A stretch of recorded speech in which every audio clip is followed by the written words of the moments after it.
Kasaragod critical care ആശുപത്രിക്ക് PM Abhiyan പദ്ധതിയിൽ നിന്ന് 23.75 കോടി രൂപ അനുവദിച്ചു. ടാറ്റ കോവിഡ് ആശുപത്രി പൊളിച്ചുമാറ്റിയാണ് ആശുപത്രി നിർമ്മിക്കുന്നത്. ആദ്യഘട്ടത്തിൽ 9 കിടക്കകളുള്ള ആശുപത്രിയാണ് തുറക്കുന്നത്.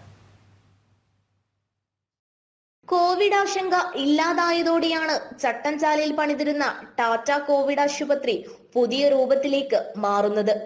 നിലവിലുള്ള കണ്ടെയ്നറുകൾ പലതും ദ്രവിച്ച് നിലം പൊത്താറായ അവസ്ഥയിലാണ്.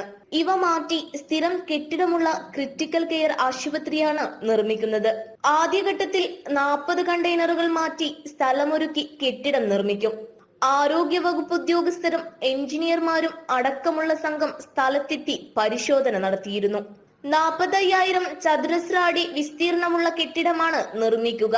PM അഭിയാൻ പദ്ധതിയിൽ നിന്നുള്ള തുകയ്ക്ക് പുറമെ നാഷണൽ ഹെൽത്ത് മിഷൻ അനുവദിച്ച 10 കോടി രൂപയും ആധുനിക സംവിധാനങ്ങളുള്ള ആശുപത്രിക്കായി ഉപയോഗപ്പെടുത്തും. ജനം, കാസർഗോഡ്.